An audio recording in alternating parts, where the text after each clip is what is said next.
ओम 8 फरवरी 1968 की वाणी चल रही थी।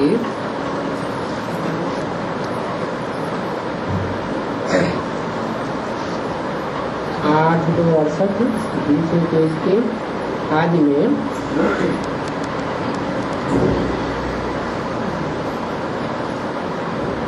चित्रों की बात चल रही थी।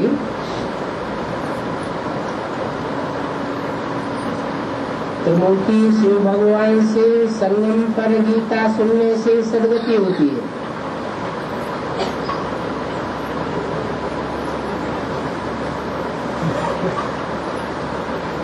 इससे सुनने से सद्गति होती है। त्रिमूर्ति शिव से सुनने में सद्गति होती है। मार्ग में तो त्रिमूर्ति ब्रह्मा कहते हैं। त्रिमूर्ति ब्रह्मा से सुनने में सद्गति नहीं होती है।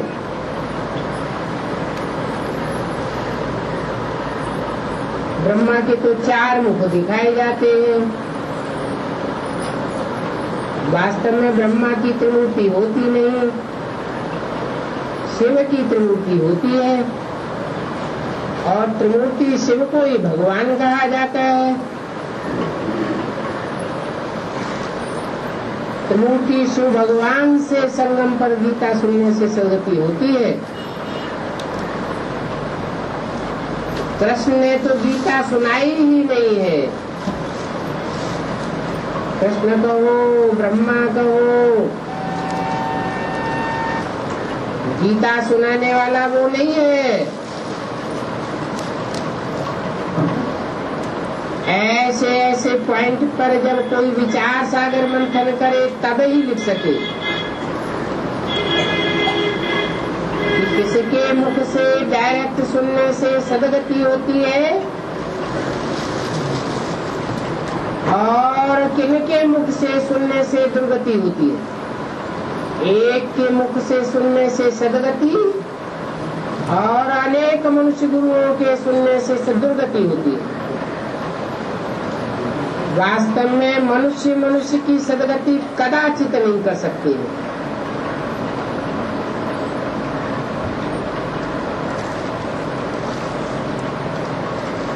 क्यों नहीं कर सकते? क्योंकि जो भी मनुष्य मात्र है सब मन वाले हैं। अमन एक भी नहीं है। मन को 100% कंट्रोल करना एक शिव भगवान का ही काम है।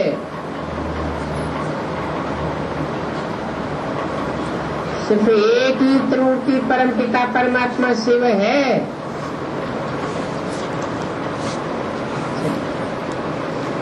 एक ही है तो त्रिमूर्ति क्यों कहते हैं? तो 3 मूर्तियां हैं ना, एक मूर्ति कैसे है?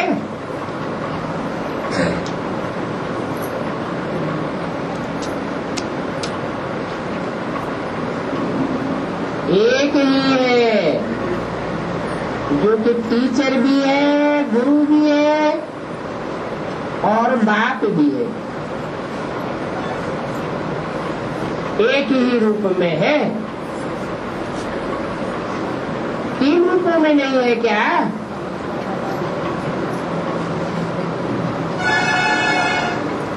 वास्तव में तीनों ही रूपों से एक रूप में समाये हुए हैं। अब इस पुरुषोत्तम संगम युग पर सर्व की सद्गति कर रही है।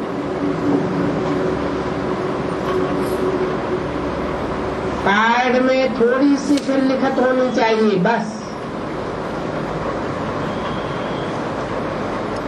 ऊपर में लिख देना चाहिए, कलयुगी कौड़ी जैसे पतित मनुष्य से सतयुगी हीरे जैसा पावन देवता बनने का ईश्वरीय निमंत्रण।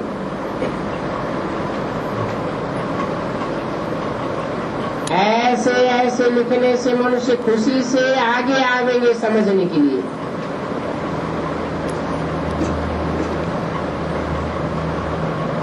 सदगति दाता बाप की शिव जयंती मनाई जाती है। एकदम क्लियर अक्षर हो और तंत्र में हो। मनुष्य तो भक्ति मार्ग के कितने ढेर शास्त्र पढ़ते हैं, उन ढेर शास्त्रों से कोई की भी आज तक सदगति नहीं हुई। और तुम तो एक कार्ड दिखाने से ही कोई की सदगति कर सकते हो। वो तो शास्त्र पढ़ते रहते हैं, माथा मारते रहते हैं,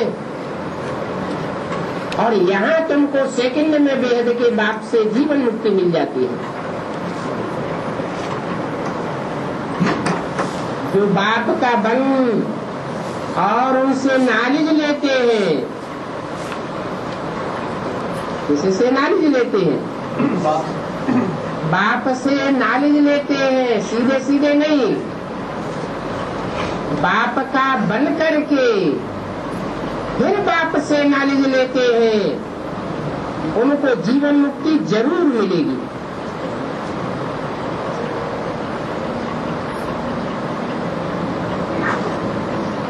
मुक्ति में जाकर के फिर जीवन मुक्ति मिलेगी। फिर समय आवेगा, जैसा जैसा पुरुषार्थ किया होगा ऐसे ऐसे जीवन मुक्ति में जाएंगे। जीवन मुक्ति तो सबको जरूर मिलती है। कोई को एक जन्म की मिलती है और कोई को 21 जन्म की मिलती है।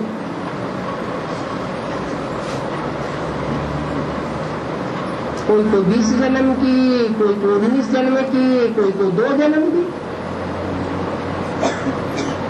नंबरवार पुरुषार्थ अनुसार जीवन मुक्ति है, परंतु मुक्ति तो सबको एक जैसी मिलती है।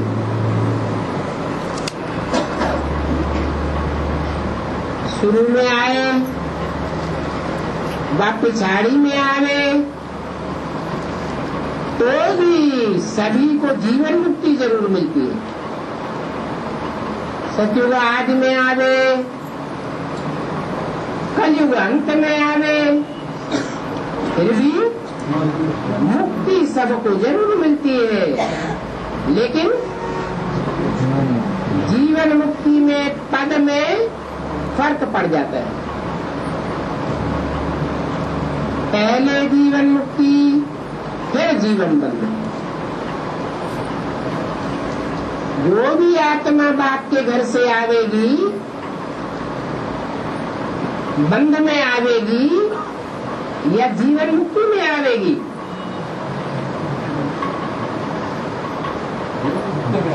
पहले जन्म में हर एक आत्मा को जीवन मुक्ति जरूर मिली है।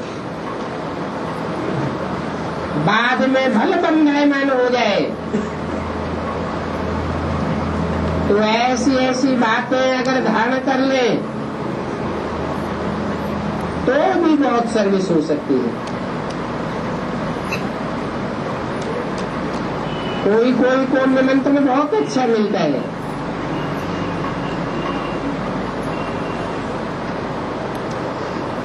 बच्चियां लिखती हैं, हमको बहुत अच्छा रिफ्रेश करके गई हो,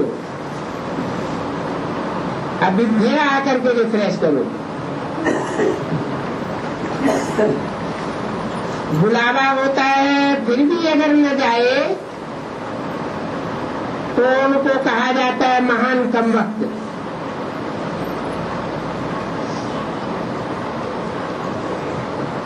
ईश्वरीय सेवा के लिए कभी भी मना नहीं करना चाहिए।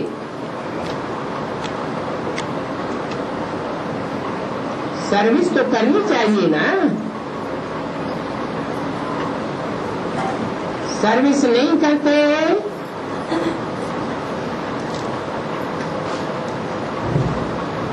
तो कमबख्त ही कहेंगे।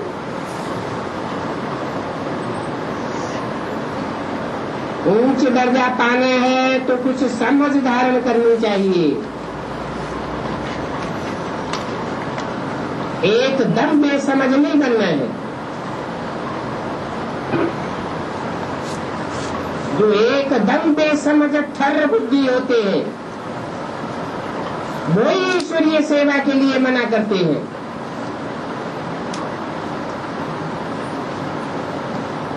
जाकर के बहुतों का कल्याण करना चाहिए, बाकी सारा दिन खाना पीना सोना ये तो जानवर भी करते हैं।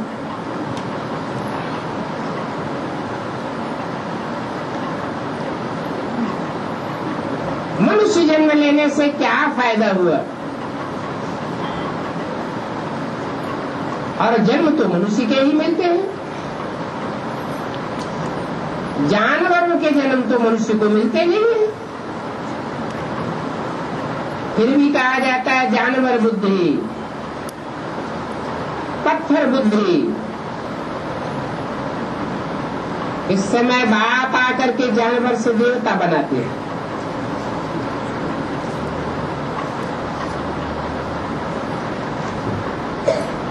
अगर बेहद के बाप को न जाने तो उनको जानवर ही कहेंगे। नहीं जानते हैं तभी तो बेहद के बाप के अवज्ञा करते हैं।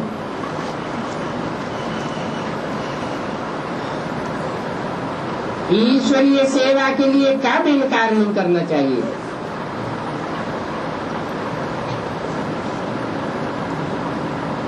उनको जानवर से भी बदतर कहा जाता है। जानवर भी अपने बाप को पहचानते हैं। यहाँ तो मनुष्यों की बात है। जरूर कहेंगे इन्होंने बेहद के बाप को नहीं पहचाना है।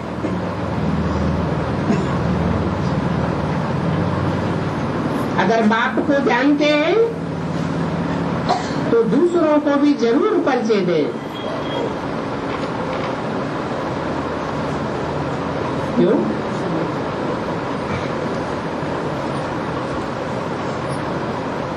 बेहद का बाप है, बेहद की मनुष्य सृष्टि का बाप, और बेहद की जो भी आत्माएं हैं सब का बाप है। आत्मा मात्र का बाप है, परंतु उसको अपना शरीर नहीं है।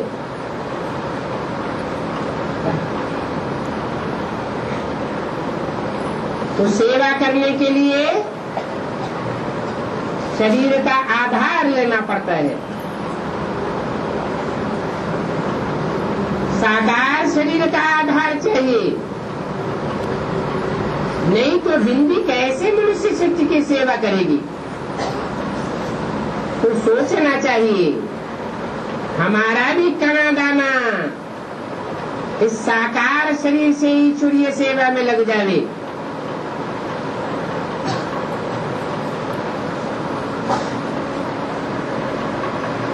अगर किसी को परिचय नहीं देते हैं तो जैसे ज्ञान ही नहीं है, जैसे जानवर मिसल समझानी तो बहुत दी जाती है, परंतु तकदीर में नहीं है। अगर कल्याणकारी बाप के बच्चे हैं तो कल्याण करना चाहिए ना। जैसा बाप का खून होगा वो खून बच्चे में देखने में आवेगा ना, कि नहीं देखने में आवेगा। यहाँ तो बाप है सूक्ष्म, गर्भ से जन्म नहीं लेता है, परंतु कल्याणकारी बाप है। बिंदु रूप स्टेज में ही रह करके कल्याण करता है, यह शरीर का आधार लेकर कल्याण करता है। आधार लेकर कल्याण करता है तो ईश्वरीय सेवा में सहयोग करना चाहिए ना। नहीं तो बाप भी कहेंगे ये तो कहने मात्र कहते हैं कि हम शिव बाबा के बच्चे हैं।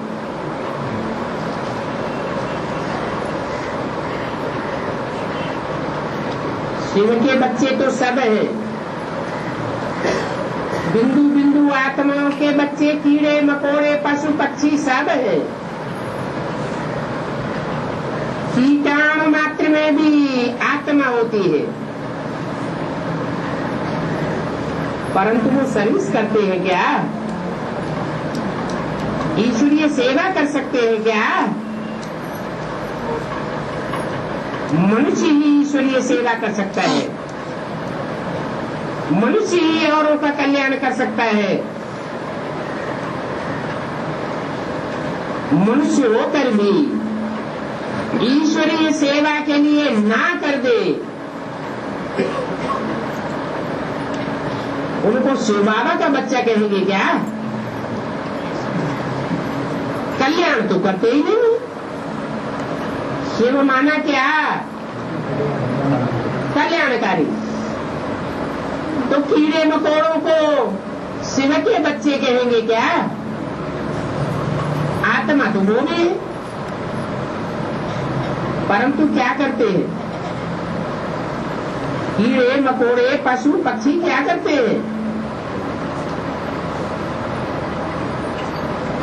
खाना और सोना, और तो कुछ नहीं करते। और मनुष्य होकर भी अगर ईश्वरीय सेवा न करे, खाता रहे सोता रहे, तो उसको क्या कहेंगे? जानवरों से भी बदतर है, कोई का कल्याण नहीं कर सकते। साहूकार हो गरीब हो, कल्याण तो सबका करना है। क्या साहूकार आ गया तो बड़े दिल और जान से उनको कोर्स देंगे, उनकी बड़ी सेवा करेंगे, खातिरी करेंगे। कोई गरीब आ जाए, देखा कि भीख मांगने वाला है, और वो कहने लगे कि हमें भी कुछ समझाओ, तो दूर दूर करके भगाए देंगे। तो कहेंगे कि ये बाप के बच्चे आत्मा है, रूहानी स्टेज वाले हैं, मनुष्य आत्मा है। यहाँ तो बात कहते हैं मैं गरीब निवाज हूँ, मेरे अंदर गरीबों के लिए विशेष रहम है। साहूकार तो अपने ही नशे में रहते हैं, अहंकार रहता है, गरीब ही पहले उठावेंगे। बाप साहूकार निवास बन करके नहीं आता है, नहीं आता है। तथाकथित ब्रह्मा कुमारों से पूछो पहले किसमें आता है? साहूकार दादा लेखराज में आता है या गरीब में आता है? क्या कहेंगे? तो कहेंगे साहूकार में आता है। लेकिन मुरली क्या कहती है? मैं गरीब निवाज हूँ, गरीबों को आकर के विश्व की बादशाही देता हूँ। गरीब ही उठावे, गरीबों को बहुत फुर्सत है ईश्वरीय ज्ञान सुनने की और सुनाने की। साहूकारों को तो फुर्सत ही नहीं है। उनका ड्रामा में पार्ट ही ऐसा बना हुआ है, ऐसा कि मुख से निकलेगा हमको ज्ञान के लिए, ज्ञान की सेवा के लिए या कोई भी ईश्वरीय सेवा के लिए फुर्सत ही नहीं। ये साहूकार अभी अगर आ जावे तो उनके पिछाड़ी ढेर आ जावेंगे। देखेंगे ये भी कहते हैं गीता का भगवान निराकार शिव है।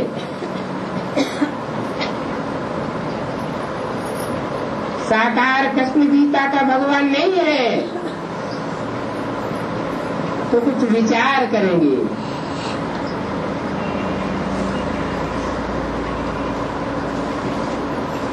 एक भगवान ही सदगति जाता है,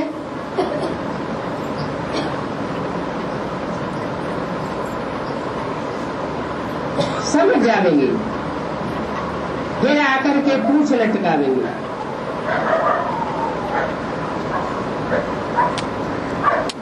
अभी ही अगर महिमा निकल जावे तो पता नहीं क्या हो जावे। बात मत पूछो, तुम तो सन्यासियों बड़े बड़े मर्तबे वालों को हिलाते हो।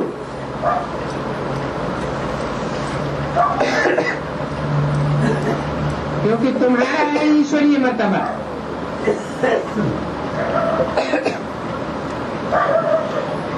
तुम खुद हिलते हो या बड़ों बड़ों को हिलाते हो? खुद हिलते तो कहेंगे अनिश्चय बुद्धि, बड़े बड़े मर्तबों वालों को हिलाते हो तो उसका शास्त्रों में क्या गए है? रावण की सभा में अंगद ने अपना पांव जमा दिया। ये बुद्धि रूपी पांव की निशानी है, निश्चय बुद्धि की निशानी है। दुनिया डोल जाए और दुनिया तुमको हिलावे, लेकिन तुम अपने बुद्धि रूपी पांव से डगमगाए नहीं सकते हो, क्योंकि तुम्हारा ईश्वरीय मर्तबा है।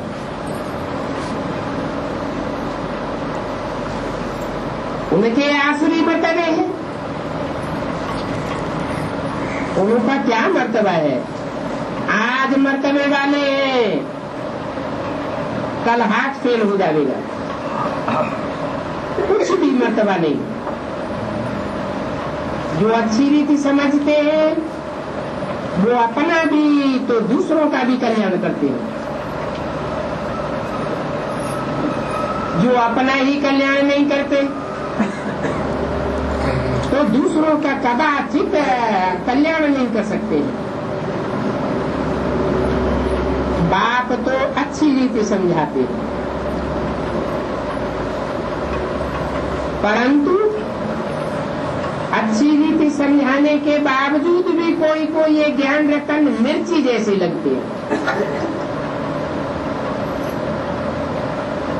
क्या बात?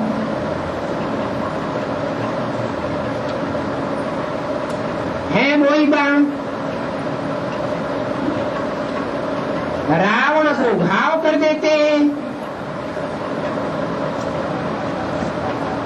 और राम के बुद्धि रूपी तर्कस में धरे रहते हैं। एक बाण भरा रहता है कि अनेक भरे रहते हैं? अनेक बाण भरे रहते हैं। कोई के लिए सुखदायी और कोई के लिए दुखदायी बन जाते हैं।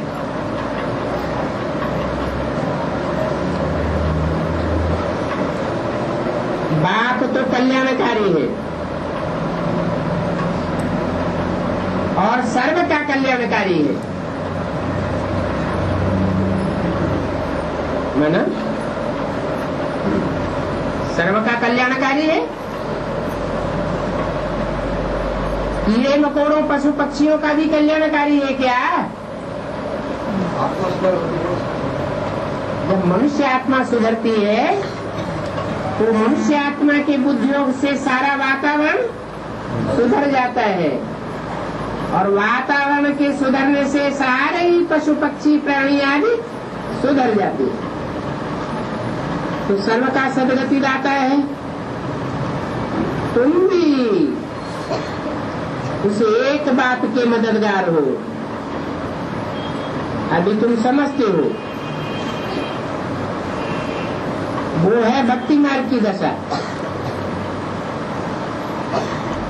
और सदगति मार्ग की दशा तो एक ही होती है।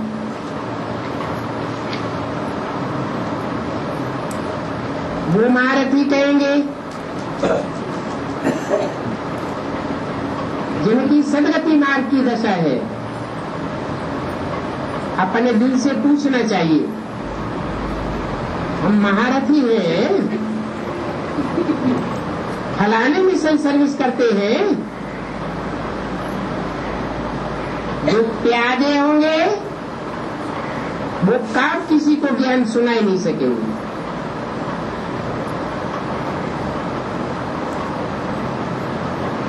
कोई का कल्याण कर नहीं सकेंगे।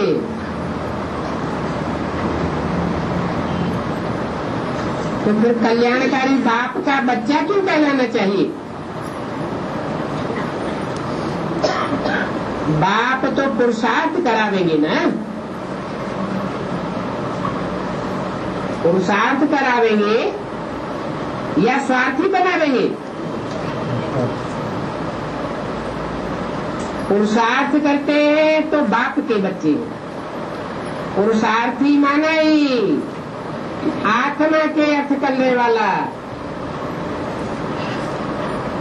जो भी वाणी बोले आत्मा के अर्थ, जो भी कर्म इंद्रिय कर्ता से कर्म करे आत्माओं के कल्याण के अर्थ, जो भी संकल्प चलावे आत्माओं के कल्याण के अर्थ। तो कहेंगे कल्याणकारी बाप का बच्चा।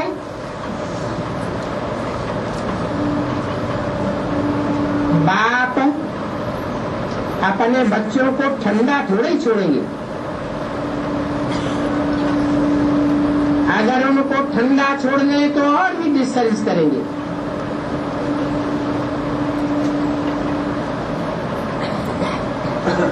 इस ज्ञान यज्ञ की सर्विस में तो हड्डियां भी स्वाहा कर देनी चाहिए।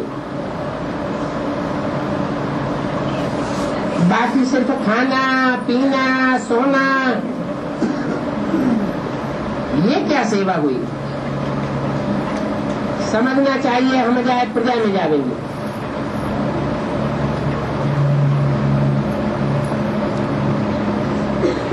राजाई में तो आने की बात नहीं दिखाई पड़ती, या तो दास दासी बनेंगे। बाप तो कहते हैं पुरुषार्थ करके नर से नारायण बनो।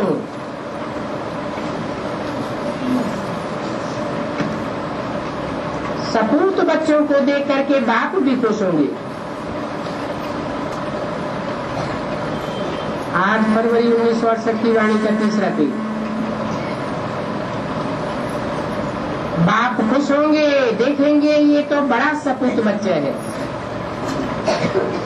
लौकिक बाप भी देखते हैं, ये तो बड़ा मर्तबा पाने लायक है। तो बाप को देख करके खुशी होगी ना। पारलौकिक बाप भी ऐसे ही करते हैं। बाप बच्चों को अगर न सुधारे तो लोग कहेंगे तुम्हारा तो कोई धन धोरी नहीं है।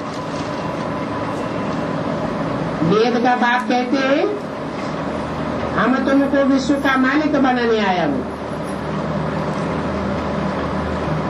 अभी तुम औरों को भी बनाओ। बाकी सिर्फ पेट की पूजा करने से फायदा क्या होगा?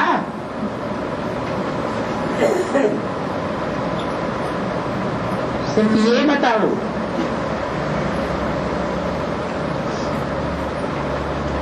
ये बात बतावेंगे तो बुद्धि चलेगी। और सुबह वक्त याद करो, भोजन करते समय भी शिव बाबा की याद दिलाते रहेंगे तो सभी कहेंगे इनको तो शिव बाबा से बहुत प्यार है। इतना तो सहज है, इतना करने में क्या नुकसान है, फिर क्यों पड़ जाएगी। तो खाते भी रहेंगे, अध्ययन भी करते रहेंगे। दैवी गुण धारण करना चाहिए।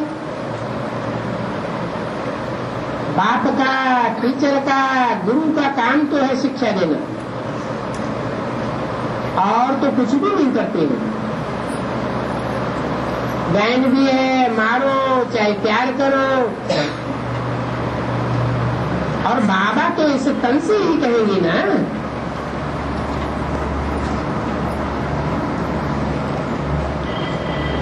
वो तो गुप्त है, परंतु इनका भी अदब रखना पड़े। इनका है, इनका माने किनका, और इसका माने किसका। इसका माने सिर्फ ब्रह्मा, और इनका माने ब्रह्मा और बाप, दोनों का अदब रखना पड़े। इस समय कलियुगी पतित कौड़ी मिशन दुर्गति को पाएंगे। सभी पुकारते हैं, हे पतित पावन आओ, तो जरूर पतित है ना।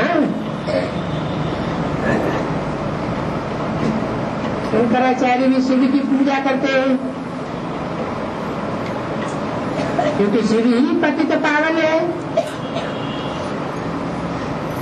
आधा कल्प भक्ति करते हैं, फिर बाद में भगवान आते हैं। कोई को इस हिसाब का पता नहीं है। बाप समझाते हैं, भक्ति से ही दुर्गति होती है। 63 जन्म भक्ति करते करते दुर्गति को पाया है।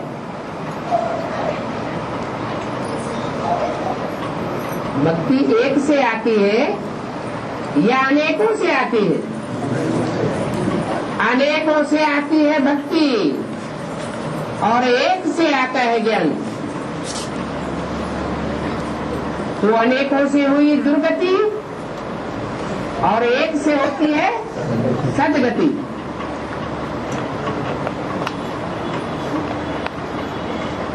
शास्त्र में बताए हुए यज्ञ, तप, दान आदि करने से भी मैं नहीं मिलता हूँ।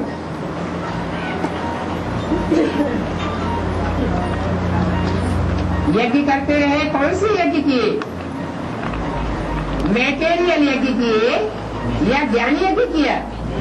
ज्ञान का तो कोई तो पता ही नहीं है। जो शास्त्रों में पढ़ा है, सुना है, वो सुनाते रहते। और शास्त्र तो अल्पज्ञ मनुष्यों के द्वारा लिखे हुए। जो मनुष्यों में शास्त्र लिखे हैं, उनसे सदगति कैसे हो सकती है? सदगति तो गीता का भगवान ही करेगा या मनुष्य करेंगे?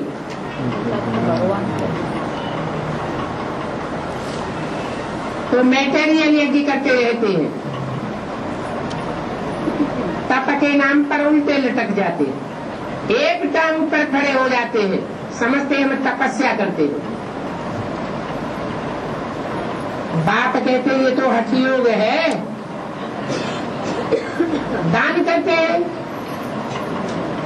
समझते हैं दान करना बड़ी अच्छी बात है,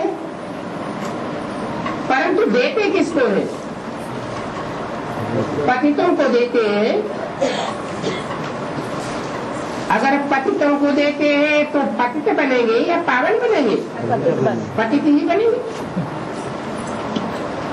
तो बाप कहते हैं ये तप जप दान पुण्य आदि करने से मैं नहीं मिलता हूँ। इसमें गीता भी आ जाती है। वो गीता मनुष्यों की लिखी हुई है और उसमें नाम डाला हुआ है गीतापति भगवान के रूप में मनुष्य का।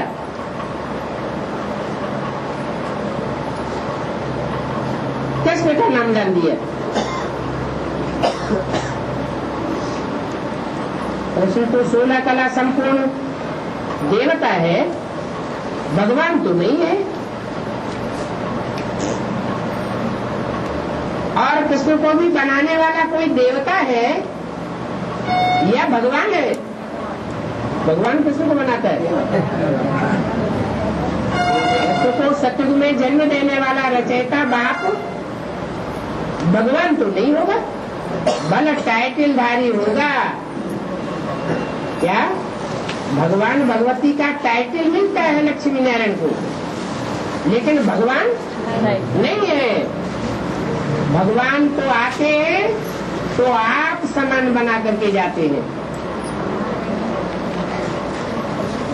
तो इन शास्त्रों से पढ़ने से कोई की सदगति नहीं हो सकती।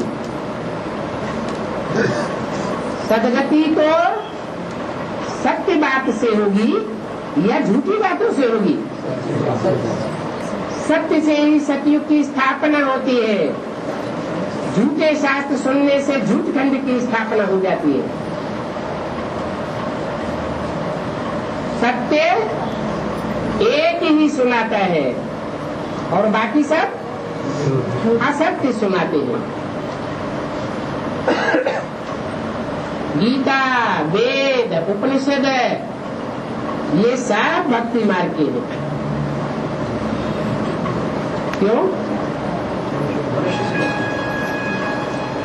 जो गीता मिल रही है वो भी मनुष्यों ने लिखी हुई है, मनुष्य नहीं, उसमें साकार कृष्ण का नाम डाला हुआ है।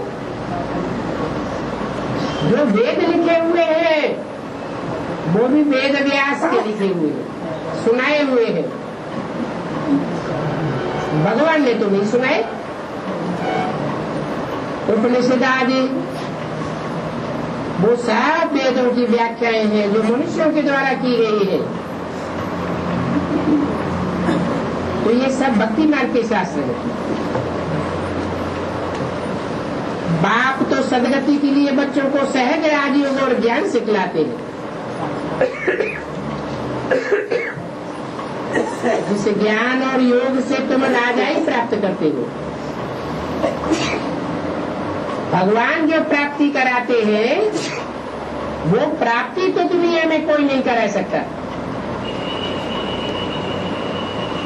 राजाई देने की पढ़ाई किसी ने भी नहीं पढ़ाई।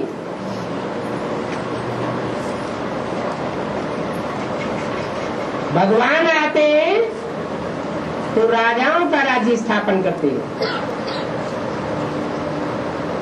मनुष्य ने तो प्रजा के ऊपर प्रजा का राज्य, बेकायदे राज्य स्थापन कर दिया। भगवान जो पढ़ाते हैं इसका नाम ही है सहज राजयोग। मनुष्य से देवता बनाते हैं। इसमें पुस्तक आदि की भी बात नहीं है। पुस्तकों में तो बंधा हुआ ज्ञान होता है। भगवान जो ज्ञान सुनाते हैं उसको कागजों में बांधा नहीं जा सकता। ज्ञान है क्या? सारे जंगल की कलम बनाओ और सारी कलमें लिखते लिखते घिस डालो। सारे सागर की स्याही बनाओ और लिख लिख के सारे सागर की स्याही सुखाए दो, तो भी ईश्वरीय ज्ञान खलास होने वाला नहीं है। इतना विस्तार को पाता है।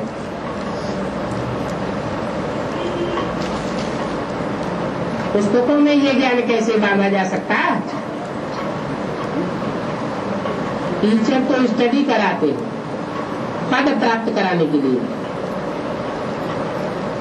तो बच्चों को फॉलो करना चाहिए। सबको बोलो शिव बाबा को याद करो। वो हम सभी आत्माओं का बाप है।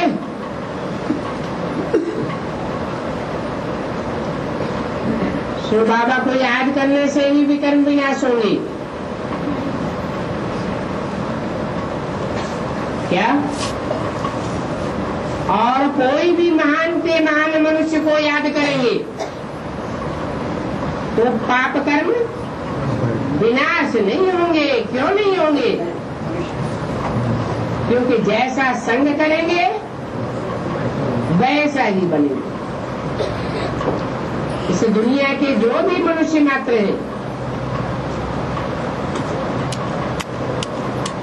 सब विपरीत कर्म करने वाले हैं। 100% श्रीमत क्या होती है? भगवान बाप क्या होता है? जो भगवान कहते हैं मैं जो हूँ और जैसा हूँ और जिस रूप में पाठ बजाता हूँ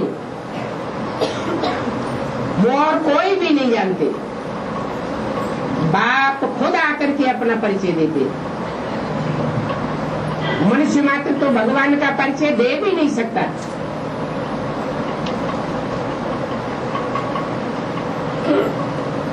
उस एक को याद करने से ही पाप कर्म विनाश होंगे। एक दो को सावधान करके उन्नति को पाना है। इस बात में सावधानी देनी है? अरे किसके परचिंतन में लगे हुए हो? परचिंतन पतन की जड़ है। इसकी शिकायत उसकी शिकायत, इससे करना उससे करना, इससे कोई फायदा होने वाला नहीं है। एक बाप आया हुआ है, सबका सदगति दाता आया हुआ है।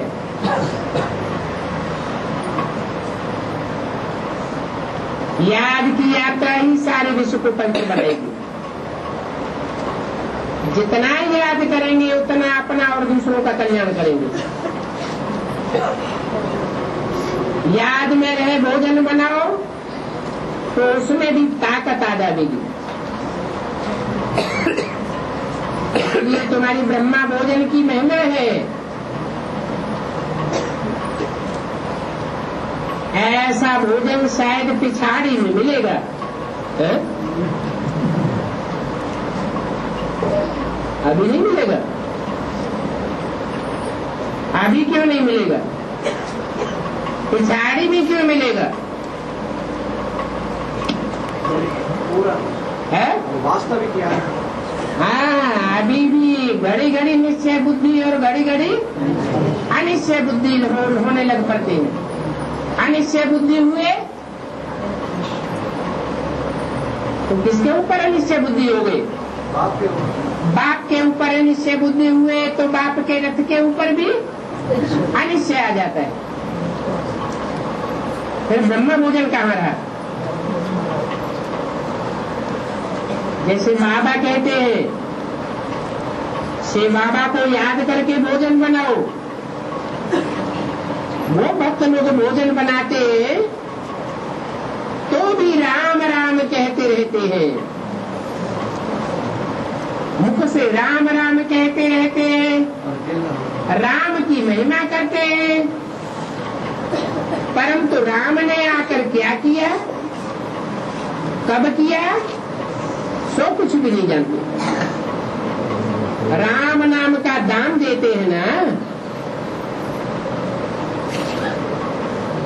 अब नाम का दान देने से क्या होगा?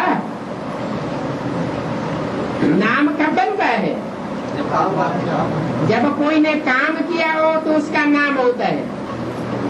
जरूर राम ने वो काम किया होगा जो दुनिया में और कोई ने नहीं किया है, तो राम नाम का इतना दान देते हैं। तुमको तो बुद्धि में ये घड़ी घड़ी याद रहना चाहिए क्या कि राम का ऑक्यूपेशन क्या है, राम का धंधा क्या है। बुद्धि में सारा ज्ञान याद रहना चाहिए। बाप के पास सारी रचना के आदि पर्यंत का ज्ञान है ना। ऊंचते ऊंच भगवान,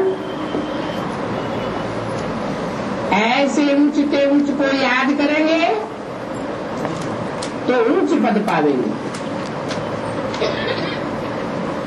जितना परसेंटेज में उसे एक ऊंचते ऊंच को याद करेंगे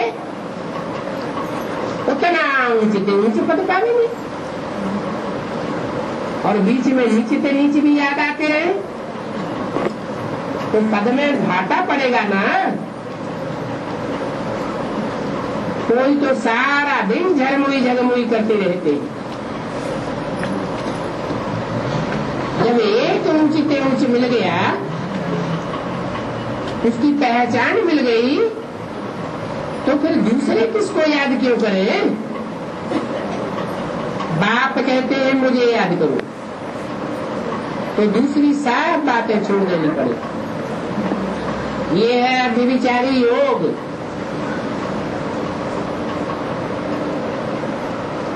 और जिससे व्यभिचारी योग लगाना है, जिसकी अब व्यभिचारी याद करनी है, तो ज्ञान भी कोई दूसरों से सुनेंगे क्या? ज्ञान भी एक से सुनेंगे, अब व्यभिचारी ज्ञान हो जाएगा। बाप ने समझाया है,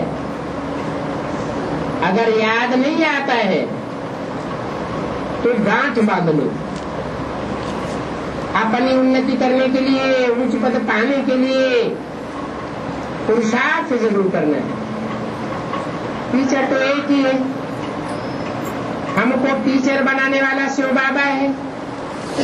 तुम पंडे हो, पंडों का काम है रास्ता बताना।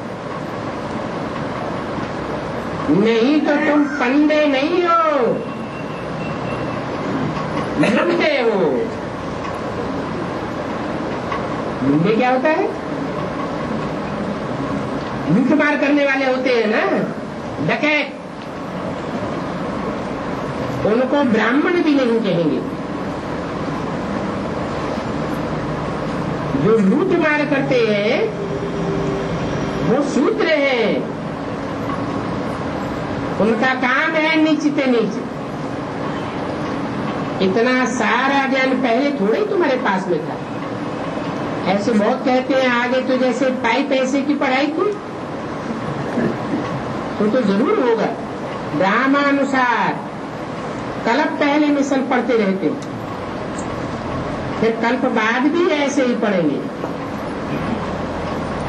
जिस रफ्तार से अभी पढ़ते हैं उसी रफ्तार से कल्प के बाद भी पढ़ाई पढ़ेंगे। रोज बाबा समझाते रहते हैं, परंतु अगर बुद्धि में छेद होगा तो सब कुछ पढ़ाई लिखाई समझानी बहती जाएगी। छेद क्या होता है?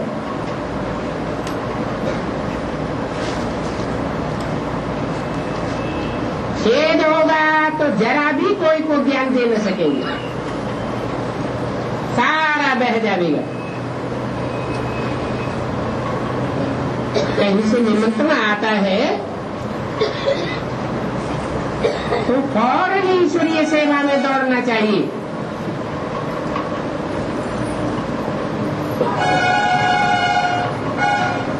सेवा करने के लिए और दान करने के लिए पूछने की तो बात ही नहीं, पूछना भी नहीं चाहिए। परंतु तकदीर में नहीं है तो क्या कर सकते हैं? पिछाड़ी में तुमको साफ साक्षात्कार होगी। साक्षात्कार होने में देरी थोड़ी लगती है। बाबा को तो फट से साक्षात्कार होके ले, ये फलाना राजा बनेगा, इनकी ये ड्रेस होगी। शुरू में बहुत साक्षात्कार होते थे। जो आदमी स्वांत में भी होंगे, फिर पिछाड़ी में बहुत साक्षात्कार करते रहेंगे। बाबा भी कहेंगे तुमको कितना समझाते थे, तुमने नहीं माना, है तो ड्रामा। फिर भी समाधान दिया जाता है, सावधान किया जाता है, की तकलीफ। अच्छा, मीठे मीठे सिटीले बच्चों प्रति रूहानी बाप दादा का याद प्यार गुड मॉर्निंग।